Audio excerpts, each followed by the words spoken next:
So guys finally नोकियाले आफ्नो entry लेभलको smartphone Nokia G10 लाई चाहिँ नेपाली बजारमा लन्च गरिसकेको छ। एकदमै इन्ट्रेस्टिङ कुरा भनेको नोकिया कम्पनीले चाहिँ भनेको छ यो स्मार्टफोनमा चाहिँ हामीले 3 दिनसम्म चाहिँ ब्याट्री ब्याकअप चाहिँ देख्न मिल्नेछ भनेको छ। त्यसैले एकदमै इन्ट्रेस्टिङ रहेको छ। सो आज यसैको बारेमा चाहिँ कुरा गर्ने छु के फिचर स्पेसिफिकेसन रहेका छन् र हामीले नेपाली बजारमा चाहिँ के कति प्राइसमा देख्न मिल्छ सम्पूर्ण जानकारी दिनेछु र भिडियो अन्तिमसम्म हेरेर जानकारी लिनु होला। र यदि आजको भिडियो हजुरलाई मन पर्यो भिडियोलाई लाइक गरेर च्यानललाई सब्स्क्राइब गर्न पनि नबिर्सिनु होला। ओके सो गाइज अब चाहिँ ढिला नगरी आजको भिडियो सुरु गर्न चाहन्छु र नोकिया G10 को बारेमा कुरा गर्ने हो भने सबैभन्दा पहिला चाहिँ म यसको डिजाइन डिस्प्ले र बिल्ड क्वालिटीबाट चाहिँ सुरु गर्न चाहन्छु। 6.5 इन्चको HD plus IPS LCD display देख्न सकिन्छ। 2.5D को चाहिँ कभर ग्लासले चाहिँ प्रोटेक्सन गरिएको छ। 20.9 एक्सपेक्ट रेशियोका साथ चाहिँ डिस्प्ले देख्न सकिन्छ। ओभरअल डिजाइन डिस्प्ले र बिल्ड क्वालिटीको बारेमा कुरा गर्ने हो भने प्राइसिङलाई हेर्ने हो भने चाहिँ डिसेन्ट खालको चाहिँ रहेको छ। यो प्राइस सेगमेन्टमा चाहिँ हामीले फुल HD प्लस रेजुलेसन भएका डिस्प्ले पनि पाउन थालिसकेका छौँ भनेपछि यसमा भने हामीले HD प्लस मात्र पाउन सकिन्छ। यसलाई चाहिँ अलिकति अपग्रेड गर्न पर्ने थियो तर पनि गरेन, ठिकै छ।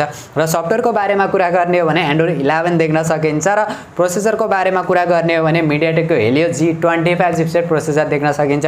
12 नैनोमिटर फेब्रिकेसनमा चाहिँ बनेको छ। Cortex A53 octa core CPU देख्न सकिन्छ। GPU को बारेमा कुरा गर्ने हो भने पावर VR GE8320 देख्न सकिन्छ। पावर एफिसिएन्सी पनि हामीले ठिकठाकको देख्न सकिन्छ। गेमिङका लागि पनि ठिकठाक देख्न सकिन्छ तर प्राइसिङलाई हेर्ने हो भने त्यस्तो बवाल चाहिँ होइन तर डिसेन्ट खालको चाहिँ हामीले देख्न सकिन्छ।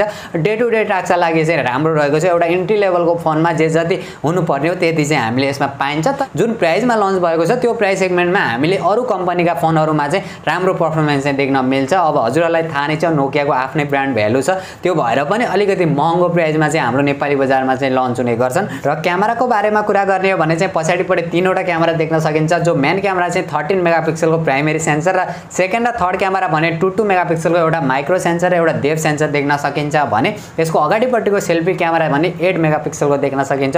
ओभरअल क्यामेरा फिचर र क्वालिटीलाई हेर्ने हो भने पनि यहाँनिर पनि डिसेन्ट खालको चाहिँ मान्न सकिन्छ। र अरू फिचरहरूको बारेमा कुरा गर्ने हो भने साइड माउन्टेड फिङ्गरप्रिन्ट सेन्सर देख्न सकिन्छ। 3.5 mm को हेडफोन ज्याक देख्न सकिन्छ।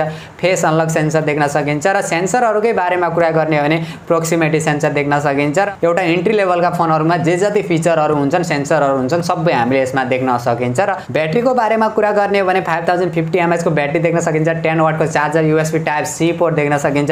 ब्याट्री ब्याकअप पनि हामीले राम्रै देख्न सकिन्छ प्राइसिङलाई हेर्ने हो भने। र अझ कम्पनीले चाहिँ के भनेको छ भने 3 दिनसम्म चाहिँ हामीले ब्याट्री लाइफ देख्न मिल्छ भनेको छ। यो एकदमै इन्ट्रेस्टिङ कुरा पनि रहेको छ। र यसको भेरिएन्टको बारेमा कुरा गर्ने हो भने एउटा मात्र भेरिएन्टमा चाहिँ लन्च भएको छ जो 4GB प्लस 64GB जसको प्राइसको बारेमा कुरा गर्ने हो भने 16,999 चाहिँ रहेको छ। अब ओभरअल यसको फिचर स्पेसिफिकेसन यसको डिजाइनलाई हेर्ने हो भने चाहिँ अलिकति ओभर प्राइस चाहिँ रहेको छ किनभने अरू ब्रान्डले चाहिँ यो प्राइस सेगमेन्टमा यो भन्दा पनि धेरै नै राम्रो फिचर स्पेसिफिकेसन र पर्फर्मेन्स भएका स्मार्टफोनहरू चाहिँ लन्च गरेका छन्। यो चाहिँ खासमा 12-13 हजारको बजेटमा आएको भए चाहिँ राम्रो चाहिँ मान्न सकिन्थ्यो तर 17,000 मा चाहिँ लन्च भएको छ।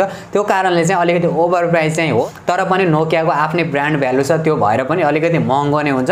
अब नोकिया लभरहरू हुनुहुन्छ भने नोकिया लभरहरूका लागि चाहिँ राम्रै रहेको छ। र यसको ओभरअल डिजाइन फिचर स्पेसिफिकेसन हेर्ने हो र मेरो पर्सनल ओपिनियनको बारेमा कुरा गर्ने हो भने डे टु डे टास्कका लागि चाहिँ राम्रै स्मार्टफोन रहेको छ। हजुरहरूलाई नोकियाकै फोन मनपर्छ नोकियाकै फोनहरू चाहिँ युज गर्न चाहनुहुन्छ भने एउटा डे टु डे टास्कका लागि चाहिँ राम्रो अप्सन चाहिँ रहेको छ। तर अरू ब्रान्डमा जानुहुन्छ भने यो प्राइस सेगमेन्टमा योभन्दा धेरै नै राम्रो फिचर स्पेसिफिकेसन भएका स्मार्टफोनहरू चाहिँ हजुरहरूले पाउनुहुन्छ। यो चाहिँ अब हजुरहरूको विचारको कुरा हो। आफ्नो आफ्नो सबै कम्पनीको आफ्नो आफ्नो भ्यालुहरू चाहिँ हुन्छ। र हजुरहरू भने नोकिया G10 लाई लिएर चाहिँ कति एक्साइटेड हुनुहुन्छ र जुन प्राइसमा नेपाली बजारमा लन्च भएको छ त्यो प्राइस चाहिँ हजुरहरूलाई के कतिको चित्त बुझेको छ त्यो भने कमेन्ट गर्नु होला। र यदि आजको भिडियो मन पर्यो भिडियोलाई लाइक गरेर तलपट्टि देख्न सक्नुहुन्छ रातो बटन त्यसलाई थिचेर च्यानल सब्स्क्राइब गर्नु होला।